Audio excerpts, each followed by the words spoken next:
할렐루야. 오늘도 주님 앞에 함께 예배하는 모든 분들이 주님의 사랑과 은총이 함께 하시기를 간절히 축복하며 기원합니다. 오늘 말씀 제가 뭐 따라합니다. 믿음의 사람 아모스. 믿음의 사람 아모스라는 제목으로 함께 말씀을 나누겠습니다. 특별히 아모스는 하나님의 정의, 하나님의 공의를 이스라엘 백성들 가운데 선포한 그런 선지자입니다. 이 아모스 선지자가 활동하던 시기는 북이스라엘 시기 가운데 가장 풍요로웠던 그러한 시절이었습니다. 여러분, 북이스라엘은 여로보암 2세 때 최전성기를 이루었습니다. 아마도 솔로몬 이후에 이러한 전성기는 없었습니다. 그러나 영적으로는 가장 피폐한 시기가 바로 이 시대였습니다. 우상 숭배가 범람했고 또 백성들은 도덕적인 타락과 또 음란으로 가득 찼던 그러한 시기였습니다. 물질적으로는 풍요했지만 영적으로 타락했던 시기가 바로 이 시기입니다. 이때 활동한 아모스 선지자는 북이스라엘 사람이 아닙니다. 남유다 사람입니다. 그럼에도 불구하고 그는 자기 고향을 떠나서 북이스라엘로 가서 하나님의 말씀을 선포했던 선지자가 바로 아모스입니다. 그리고 이 아모스는 전문적인 선지자가 아니었어요. 시골에서 농사를 짓는 농사꾼에 불과했습니다. 히브리어로 이 아모스라는 그 이름의 뜻은 짐을 지고 나르는 자라는 뜻입니다. 그리고 이 아모스의 출신 지역은 이 남유다 베들레헴에서 약 10km 아래로 드고아에서 목축을 하며 뽕나무를 재배하던 사람이 바로 아모스였습니다. 그러나 하나님께서는 이 아모스를 부르셨을 때 이 아모스 선지자는 그의 모든 것을 포기하고 순종하며 북이스라엘로 가서 하나님의 말씀을 선포를 했습니다. 남왕국 유다 출신이지만 북왕국 이스라엘 중심지인 사마리아와 그리고 베델로 가서 위험을 무릅쓰고 하나님의 정의와 공의를 선포했습니다. 여러분, 이것은 매우 위험한 일입니다.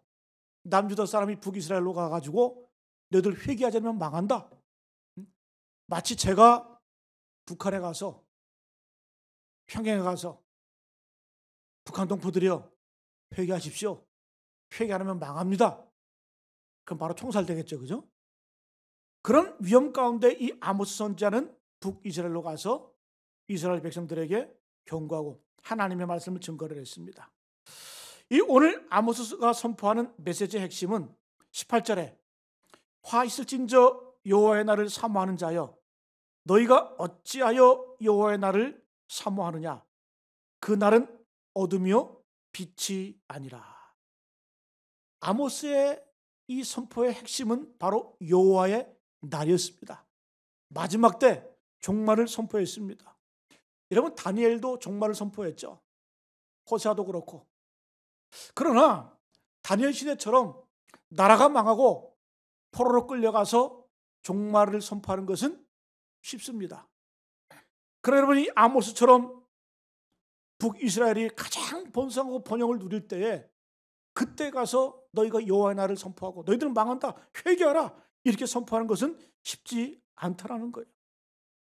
여러분, 이 말씀에 나오는 이 여호와의 날은 여호와 하나님께서 이스라엘을 구원하는 날을 여호와의 날이라고 말합니다. 여러분, 이때 하나님이 이스라엘을 구원하시고 이스라엘의 모든 대적 원수를 다 멸하시는 것이 바로 이 여호와의 날이에요. 여호와의 날. 그래서 이스라엘 백성들의 믿음 가운데는 여호와의 날은 반드시 온다라고 하는 그런 믿음이 있었습니다. 종말 신앙이죠. 역사의 마지막 날에 하나님께서 이 땅에 내려오셔서 여호와의 날을 우리에게 허락하시고 반드시 승리라는 확신을, 그런 믿음을 갖고 있었습니다. 여러분, 여호와의 날은 어떤 날이라고요? 구원의 날입니다. 승리의 날입니다. 근데 오늘 말씀을 보게 되면 아모스는, 이 아모스의 선포를 보게 되면 이러한 믿음과 기대를 여지없이 무너뜨리고 맙니다. 여호와의 날이 구원의 날, 승리의 날, 꿈 깨라는 거예요. 오늘 여러분 말씀 한번 보세요. 여호와의 날은 승리의 날이 아니라 오히려 패망의 날이요 영광의 날이 아니라 어둠으로 가득한 탄식의 날이 될 것이다. 화 있을진저 여호와의 날을 사모하는 자여, 너희가 어찌하여 여호와의 날을 사모하느냐? 그 날은 어떤 날이다? 어둠이요 빛이 아니다. 여러분, 아모스는 이 여호와의 날의 광경을 아주 리얼하게 묘사합니다. 이어지는 19절 한번 볼까요? 19절 같이 읽습니다. 마치 사람이 사자를 피하다가 곰을 만나거나 혹은 집에 들어가서 손에 벽을 대었다가 뱀에게 물린 같도다. 어떤 얘기냐? 어떤 사람이 길을 가다가 사자를 만났어요.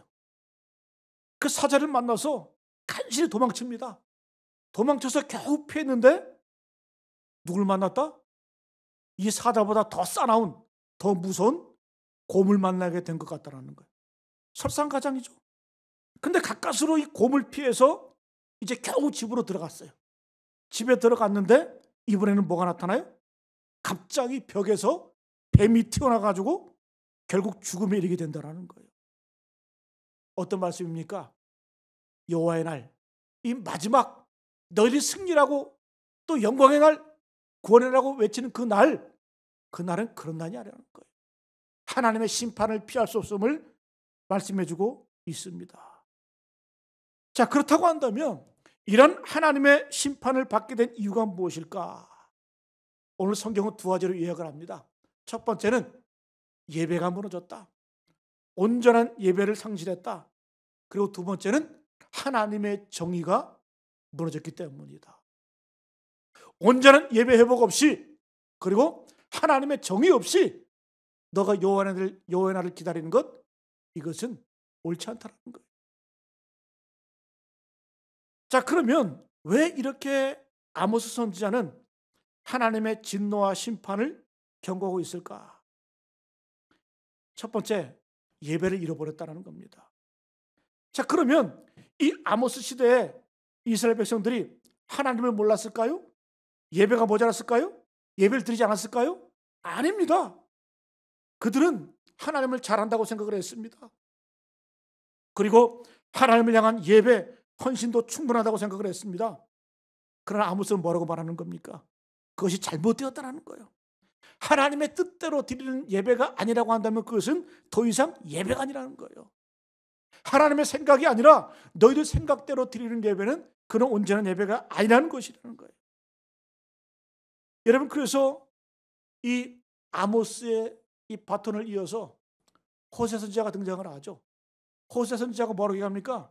나는 인애를 원하고 제사를 원치 아니하며 번제보다 하나님을 아는 것을 원하노라.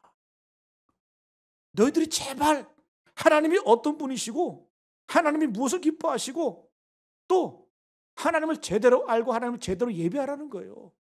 예배가 없어서가 아니라 온전한 예배, 올바른 예배를 드릴 것을 강권하고 있습니다. 여러분, 오늘 말씀 보게 되면 하나님께서 이스라엘 백성들이 드리는 예배를 얼마나 싫어하셨는지, 얼마나 받기 싫어하셨는지 한번 말씀 한번 보세요. 21절, 22절 한번 봅니다. 거기 같이 한번 읽어볼까요? 21절, 22절 말씀. 내가 너희 절기들을 미워하며 멸시하며 너희 성회들을 기뻐하지 아니하나니 너희가 내게 번제나 소제를 드릴지라도 내가 받지 아니할 것이요 너희의 살찐 희생의 화목제도 내가 돌아보지 아니하리라. 여기 한번 보세요. 내가 너희 절기를 미워한다, 멸시한다. 너희 성회들을 모여서 예배하는 것 기뻐하지 아니한다. 너희가 드리는 번제나 소제, 너희들이 아무리 많이 드릴지라도 내가 어떻게 한다? 받지 않겠다. 또 살찐 희생의 화목제도 돌아보지 않을 것이다. 여러분, 이 말씀 한번 보세요. 하나님이 이 예배를 얼마나 싫어하셨는지. 구구절절이 부정적인 단어로 가득 차 있습니다. 여러분, 특히 23절 말씀. 내 노래소리를 내 앞에서 그칠지어다 내 비파소리도 내가 듣지 아니하리라. 노래소리, 비파소리 다 찬양 아니에요? 하나님 앞에 드리는 찬양 아닙니까? 하나님께서 심지어 이 찬양하는 소리도 듣기 싫어하신다는 거예요. 여러분, 이 9절, 23절을 아모스 6장 5절에서는 더 신랄하게 표현합니다. 비파 소리에 맞추어 노래를 지절거리며 다윗처럼 자기를 위하여 악기를 제조하며. 예배 찬양을 뭐라고 말씀하시는 거예요? 지절거린다. 참새가 마치 아무 의미 없이 지절거리는 것. 비판하시는 거 하나님께서. 또 다윗처럼 자기를 위하여 악기를 제조하며. 여러분, 마치 자기들이 다윗이나 된 것처럼 악기를 만들어 찬양하는데 아모스는 뭐라고 말씀하는 거예요? 그 찬양의 목적이 하나님을 위해서가 아니다. 자기를 위하여 악기를 제조하며. 자기를 위하여 악기를 제조하며. 그것은 하나님을 위한 예배가 아니라 자기를 위한 예배라고 분명히 지적하고 말씀하고 계십니다. 저는 이 말씀을 보면서 우리가 드리는 예배, 우리가 드리는 찬양이 과연 어떨까 반성이 되었습니다. 여러분, 오늘 교회에서 드리는 이 찬양 얼마나 화려합니까? 찬송가도 있고 복음성가도 있고 CCM도 있고, 또 찬송가도 편곡을 해서 랩이나 락이나 여러 가지 편곡을 합니다. 저는 그렇게 생각합니다. 하나님을 찬양하는 방식이 다양하면 다양할수록 좋아요. 여러분, 락 같은 걸로 이렇게 찬양해 보세요. 그 메시지가 강렬합니다. 강력합니다. 또 이 랩 같은 걸 담아가지고 그 곡조에 담아서 찬양을 하면 분명한 메시지가 우리에게 전달이 됩니다. 자, 그러나 이 각 장르가 주는 장점들이 있고 다양한 모습으로 찬양을 좋긴 하지만, 그러나 반드시 점검해야 될 게 있어요. 그 찬양이 과연, 그 노래가 과연 하나님을 위한 것인가? 아니면 단순히 나의 즐거움을 위해서, 나의 만족을 위해서, 위로받기 위해서 내가 찬양하는 것이냐? 점검해 보라는 거예요. 여러분, 찬양의 본질은 하나님에 대한 영광과 감사인 줄로 믿습니다. 하나님을 향한 영광, 감사, 이게 빠지면은 그건 더 이상 그냥 노래이지 찬양이 될 수가 없다는 겁니다. 여러분, 오늘 이 아모스의 선포를 통하여서 우리의 찬양, 하나님을 향한 노래가 우리 자신의 위로, 만족을 위한 것이 아니기를 간절히 바랍니다. 하나님께 온전히 영광을 돌리시고 우리의 마음을 다해서 찬양할 수 있는 저 여러분 되시기를 간절히 축복합니다. 여러분, 하나님께서 왜 이렇게 이런 노랫소리에 대해서 극단적으로 싫어하실까? 그 이유가 무엇일까? 여러분, 본질적인 문제가 있다는 거예요. 사실 이 찬양 자체의 문제라기보다는 찬양을 부르고 있는 그 사람들, 그 상황이 더 문제라는 겁니다. 여러분, 이 아모스 시대에 이 상황이 어떤 상황입니까? 지금 성 밖에는 수많은 백성들이 굶주려 있어요. 많은 사람들이 불법과 불의로 인해서 가슴에 한을 품고 있습니다. 그런데 성 위에서는, 성전에서는 하나님을 찬양을 해요. 비파 소리로 하나님을 높여드립니다. 부유한 사람들이 모여서 잔치를 합니다. 하나님 뭐라고 말씀하세요? 내가 이러한 찬양 받지 않겠다. 듣지 않겠다. 심지어 역겹다. 찬양이 화려하면 화려할수록 더 역겹다라는 거예요. 여러분, 하나님께서는 찬양을 싫어하는 것이 아니라 불의와 불법 위에서 행해지는 찬양과 예배를 싫어하시는 거예요. 우리의 마음이 하나님을 향하지 않고 우리의 삶이 하나님 보시기에 아름답고 경건하지 못하면 우리가 아무리 많은 헌물을 드리고 예배를 드려도 하나님은 그 예배를 받지 않으신다라는 거예요. 여러분, 세상은 불의와 고통으로 신음을 하는데 하나님 믿는 백성들이 그들을 돌보지 않고 정의를 세우지 않고 공의를 세우지 않고 오히려 교회가 불법을 저지르며 예배하는 그 예배, 하나님은 싫어하신다라는 거예요. 받지 않으신다라는 거예요. 여러분, 오늘날 우리는 어떤 시대를 살고 있습니까? 코로나19로 인해서 전 세계가, 온 나라가 신음을 합니다. 고통 가운데 있습니다. 이런 시대에 국가나 사회가 교회를 향해서 비대면 예배해 주기를 원합니다. 근데 그 몇 달을 못 참아서 무슨 교회를 향한 핍박이니 교회 탄압이니 하면서 억지로 예배를 드리고 억지로 모이는 그 모습 바라볼 때 여러분 잘 생각해 보세요. 이게 핍박입니까? 교회를 탄압하는 겁니까? 여러분, 우리가 영적인 눈이 깨어 있어야 돼요. 우리가 탄압과 비난은 구분할 줄 알아야 돼요. 여러분, 교회가 지금 탄압받고 있는 게 아니에요. 비난당하고 있는 거, 욕을 먹고 있는 거예요. 세상은 신음소리 내면서 살려달라고 외치는데 교회는 그것을 향해서 눈을 감고 귀를 막고 있다라는 겁니다. 여러분, 목사들 가운데서도 자신의 신념과 신앙을 구분하지 못하는 분들이 참 많이 있는 것 같아요. 여러분, 그것은 신념이지 온전한 신앙이 될 수가 없다는 겁니다. 여러분, 우리가 꼭 모여서 예배를 드려야 교회가 생존합니까? 그렇게 모이지 않으면 교회가 무너집니까? 한국 교회가 그만큼 자신감을 잃어버렸다는 거예요. 약하다는 겁니다. 모래 위에 서졌다는 거예요. 어떤 분은 그렇게 얘기해요. 비대면 영상으로 드리는 예배가 그게 과연 올바른 예배인가? 그럼 그게 예배가 아니고 뭡니까? 예배지. 여러분, 진정한 예배, 이 문제에 대해서 오늘 분명히 해결책이 있어요. 여러분, 아모스 선지자는 이스라엘 백성들이 절대적이라고 생각했던 예배에 대한 신념을 하나하나 그 근저부터 무너뜨리기 시작을 합니다. 여러분, 이어지는 25절 말씀, 예배가 뭔지 한번 보세요. 25절 말씀 같이 한번 읽어볼까요? 이스라엘 족속아, 너희가 40년 동안 광야에서 희생과 소제물을 내게 드렸느냐? 이거 하나님께서 이스라엘 백성에게 질문하는 거예요.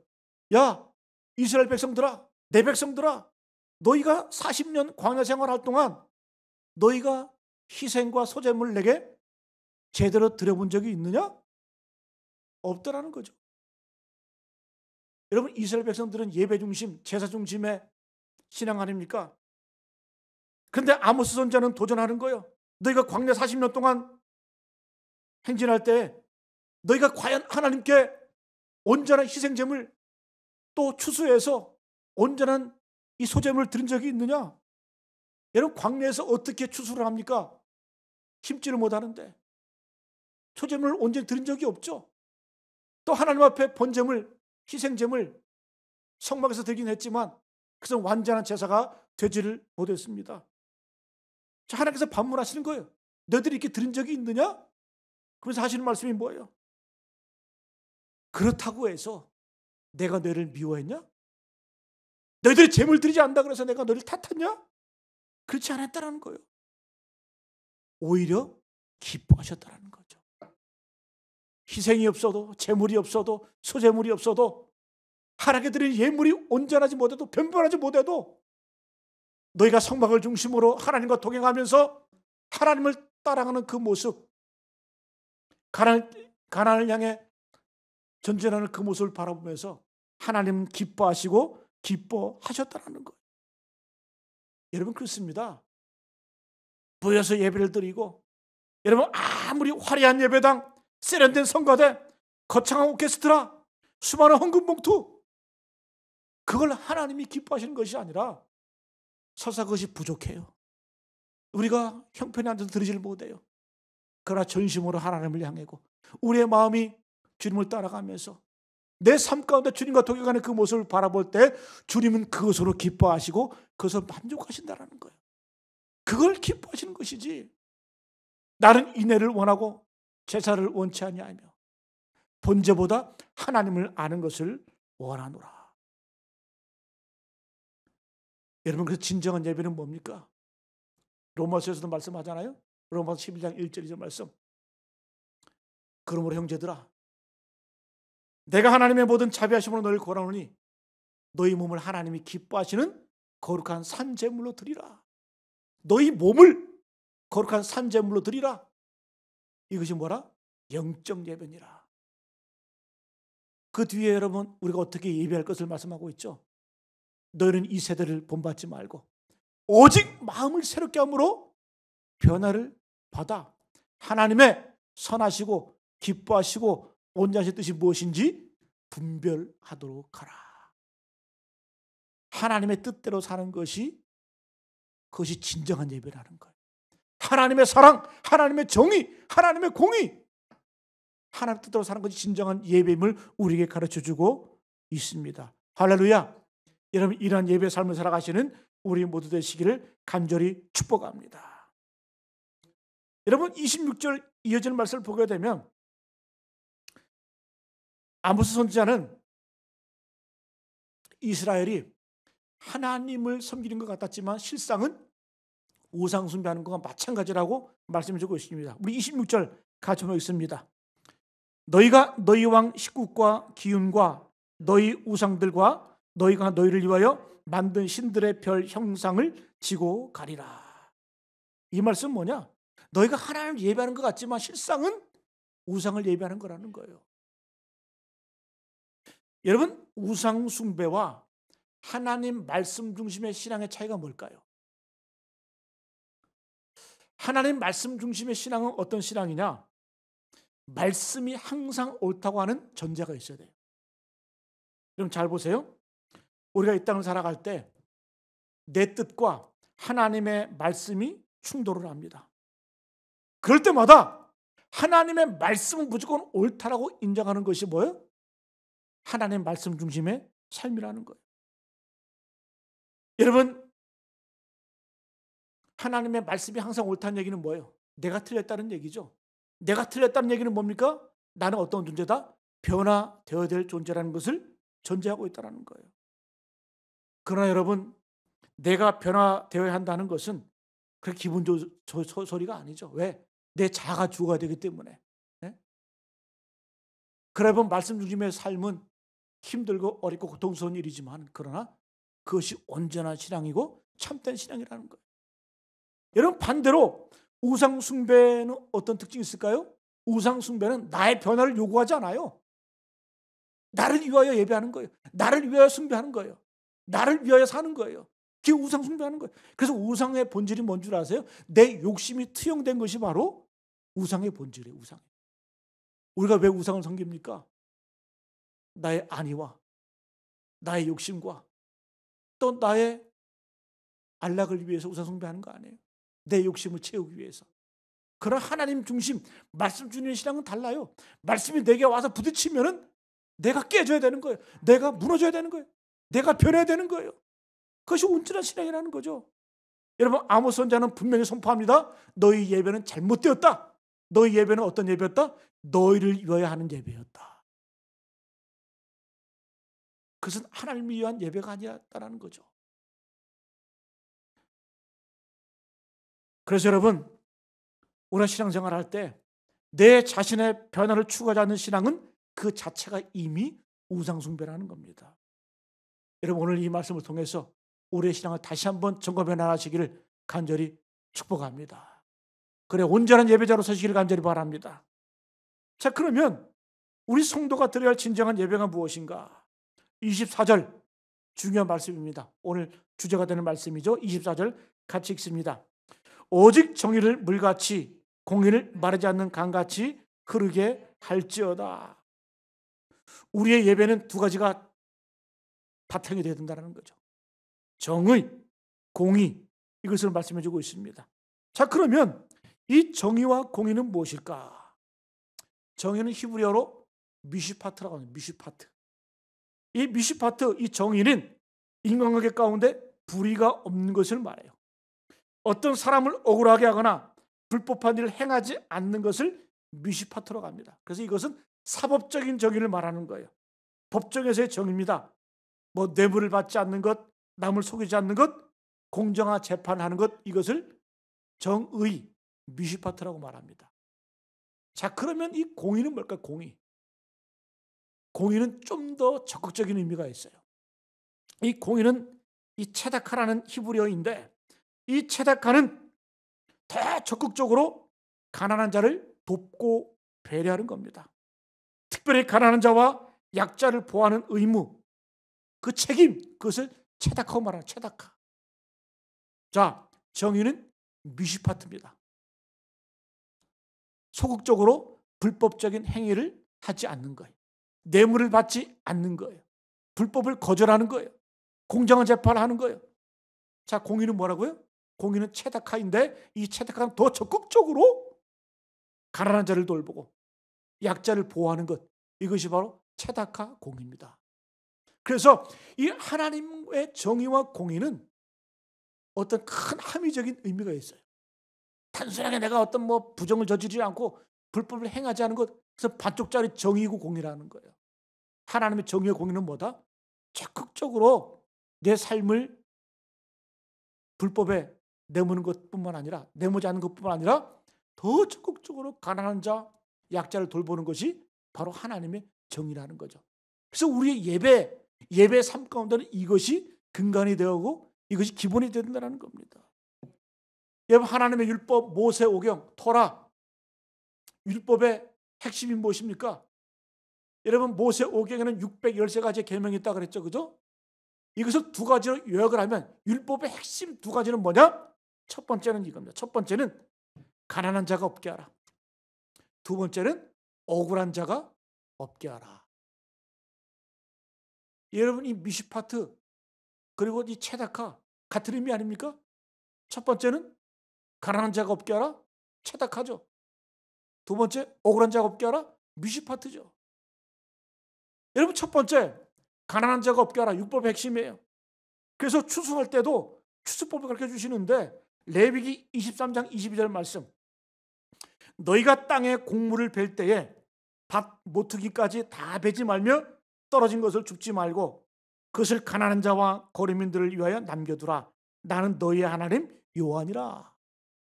가난한 자가 없게 하라는 이 계명 앞에 추수할 때도 어떻게 하라는 거예요? 꼼꼼히 다 모퉁이까지 다 베어내지 말고 대충대충 해라. 밭 모퉁이는 남겨놔라. 그리고 추수할 때 이삭은 떨어뜨려라. 왜? 가난한 자들, 약자들, 고아와 과부와 나그네들, 이런 사람들이 함께 먹고 함께 살 수 있도록 이렇게 보호하라는 거예요. 이게 율법의 핵심이에요. 두 번째 율법의 핵심은 뭐냐? 억울한 자가 없게 하라. 공정한 재판을 말하는 겁니다. 여러분, 신명기 1장 17절 말씀, 재판은 하나님께 속한 것인즉, 재판이 누구에게 속한 것이다? 하나님께 속한 것이라는 거예요. 너희는 재판할 때에 외모를 보지 말고 귀천을 차별 없이 듣고 사람의 낯을 두려워하지 말 것이며, 너희가 재판할 때 빈부귀천에 따라 상황에 따라서 사법적인 판단이 달라서는 안 된다는 거예요. 여러분, 오늘날 이 사법적인 정의 어떻습니까? 무너졌죠? 여러분, 이런 사회는 하나님이 원하시는 그런 사회가 아니라는 거죠. 우리 믿는 자들이, 우리 믿는 백성들이 먼저 하나님의 정의, 하나님의 공의를 세워나갈 수 있어야 된다는 거예요. 여러분, 오늘날 우리가 이렇게 억울함 없이 재판을 합니까? 가난한 자가 우리 집에 없습니까? 이거 빠진 예배, 이런 하나님의 공의와 정의가 빠진 예배는 온전한 예배가 될 수 없다는 겁니다. 여러분, 오늘 말씀 좀 더 구체적으로, 이 아모스는 정의와 공의를 물에 비유합니다. 물처럼 흐르게 하라. 네? 여러분, 이스라엘 이 땅은 건조한 곳이죠. 여름에는 비가 오지 않습니다. 그러다가 가을철에 비가 오기 시작을 하는데 한꺼번에 엄청나게 비가 쏟아집니다. 말았던 대지가 살아나기 시작을 합니다. 온 땅이 푸르게 됩니다. 여러분, 이처럼 물이 온 대지를 적시고 살리듯이 나와 이웃을 살리는 것이 바로 정의라는 거예요. 정의. 하나님의 정의라는 거예요. 이런 말라기에서는 하나님이 공의를 태양에 비유하기도 합니다. 말라기 4장 2절 말씀, 내 이름을 경외하는 너에게는 공의로운 해가 떠올라서 치료하는 광선을 비추리니 너희가 나가서 외양간에서 나온 송아지 같이 뜨리라. 그래서 고대인들은 이 태양이라는 것을, 태양이 떠오르게 되면 만물이 다시 소생하기 때문에 그것이 정의다, 살리는 것이다라고 생각을 했어요. 또 오늘 말씀에 나오는 이 아모스 선지자는 정의를 물같이 공의를 흐르게 하라. 이 공의와 정의를 물로 비유를 합니다. 그래서 이 정의를 물처럼 흐르게 하라는 겁니다. 그 정의는 뭐다? 공의는 뭐다? 흐르는 거예요. 흐르는 거. 물처럼 흐르는 겁니다. 물은 어때요? 높은 곳에서 낮은 곳으로 올라갑니다. 노자 도덕경에 보면은 이 물을 뭐라고 표현해? 상선약수라고. 상선약수. 상선, 가장 좋은 것, 가장 선한 것은 약수, 물과 같다. 가장 좋은 것은 물과 같다. 여러분, 물은 어때요? 순리적으로 위에서 아래로 흐릅니다. 물의 모습 한번 보세요. 자기를 주장하지 않아요? 네모난 그릇에 담기면 네모난 형태로 됩니다. 동그란 그릇에 담기면 동그란 모양이 됩니다. 자기를 주장하지 않으면서 모든 것을 살리는 것이 바로 물이죠. 그래서 다투지 않고 만물을 이롭게 하는 것이 뭐다? 물. 그래서 이 노자는 도덕경에서 상선약수라는 표현을 사용합니다. 물이 이렇다는 거야. 하나님의 정의가 바로 이런 것이다. 하나님에게서 우리 인간에게 흐르고 강한 자에게서 약자에게로 흐르고 부유한 자에게서 가난한 자로 흘러가는 것이 바로 정의라는 거예요. 그 흐름이 막히면 죽는 겁니다. 그래서 여러분, 물질도 마찬가지예요. 분익부, 빈익부는 위험한 거예요. 위에는 넘쳐서 죽고 아래는 없어서 죽어요. 그러면 하나님의 정의는 무엇입니까? 하나님의 정의는 끊임없이 유통되어야 되고 흘러가야 된다는 거예요. 우리는 하나님의 축복의 통로라고 말하죠. 하나님께서 아브라함을 통해서 뭐라고 말씀하셨습니까? 너는 복이 될지라. 복이 될지라. 복은 뭡니까? 흐르는 거예요. 나에게만 머물러 있으면 그것이 더 이상 복 될 수 없다라는 거예요. 물처럼 흘러가야 된다는 거예요. 사랑하는 성도 여러분, 우리가 하나님의 은혜를 받았습니다. 하나님의 복을 받았습니다. 그러면 하나님의 정의, 하나님의 공의가 우리 가운데 이루어져야 되는데 어떻게 될까요? 그 은혜, 축복이 흘러가야 된다는 거예요. 나라를 살리고 백성을 살리고 이웃을 살리는 그러한 것이 바로 뭐다? 하나님의 정의와 공의인 줄로 믿습니다. 이러한 예배를 주님께서 받으신 줄로 믿습니다. 여러분, 한번 생각해 보세요. 국가 권력과 깡패 집단의 차이가 뭔 줄 아세요? 둘 다 공통점이 있어요. 국가 집단, 깡패 조직이 있고 힘이 있어요. 자, 그러면 이 둘을 결정적으로 가르는 그 차이가 뭘까요? 바로 정의의 정의. 정의가 빠지면 국가 집단도 깡패 집단하고 똑같이 됩니다. 그래서 성 어거스틴은 이렇게 얘기합니다. 정의가 없는 정부는 강도 집단이다. 정의가 없는 정부는 강도 집단과 같다는 거예요. 여러분, 아모스도 마찬가지입니다. 이스라엘 왕국, 북왕국 이스라엘, 겉으로 보기에는 부유해요, 강성해요. 그러나 하나님의 정의가 빠졌을 때는 그것은 뭐다? 그 국가는 망할 수밖에 없다는 거예요. 여러분, 정부의 힘은 정의에서 나옵니다. 정의로운 정부는 국민을 설득할 수 있고 국민들을 한 마음으로 모을 수 있는 줄로 믿습니다. 여러분, 믿는 자들이 먼저 그 정의, 그 하나님의 공의가 흘러 넘쳐야 된다는 거예요. 여러분, 이어지는 말씀 가운데 아모스는 이 정의를 폭포수와 같이 끊임없이 흐르게 하라고 말씀해요. 흘러가야 된다. 자, 이스라엘의 강들은 대부분 여름철엔 비가 오지 않아요. 그리고 갑자기 가을철 되면 비가 오는데 물이 어마어마하게 와요, 비가. 그래서 마치 이 계곡에 흐르는 그 물처럼 콸콸콸 흐르게 되는데 이것을 와디라고 말해요. 와디. 예? 근데 이 물줄기가 얼마나 거세고 얼마나 강력한지 이 와디, 이 말씀에 끊임없이 흐르게 하라. 폭포수 같이 끊임없이 흐르게 하라. 영어 성경을 제가 찾아보니까 영어 NIV 성경에 보면 never failing stream, 결코 끊어지지 않는 강물처럼. 뉴 킹 제임스 버전을 보게 되니까 mighty stream, 강력한 물줄기처럼, 강력한 그런 힘을 가진 그런 흐르는 강물처럼. 뉴 RSV 성경을 보게 되면 ever flowing stream, 쉼 없이 흐르는 강물. 여러분, 여기서 말하는 아모스가 선포한 정의 공의는 어떻다? 그냥 쫄쫄쫄쫄 흐르는 그런 냇물 같은 그런 물이 아니라 폭포수처럼 강력한, 모든 것들을 적실 수 있고 살릴 수 있는 그러한 폭포수처럼 흐르는 그런 강물처럼 정의가 흐르게 하라는 거예요. 여러분, 우리 성도들이 이런 와디와 같은 물꼬를 틀 수 있는 저와 여러분 되시길 간절히 축복합니다. 이런 삶이 하나님께 드려지는 거룩한 예배가 될 수 있다라는 것. 여러분, 오늘 말씀을 정리하겠습니다. 하나님이 원하시는 예배는 어떤 예배일까요? 우리 예배가 아무리 화려하고 아무리 거창하고 아무리 찬양대가 세련되고 오케스트라를 동원해서 하나님을 소리 높여도 우리 삶 가운데 정의가 무너지고 공의가 무너진 그런 삶을 통한 예배는 하나님이 싫어하신다는 거예요. 하나님이 그걸 말씀하고 계시는 거예요. 여러분, 하나님이 원하시는 예배자는 어떤 사람일까요? 하나님은 능력 있는 사람을 원하실까요? 정의로운 사람을 원하실까요? 당연히 하나님께서는 정의로운 사람을 원하십니다.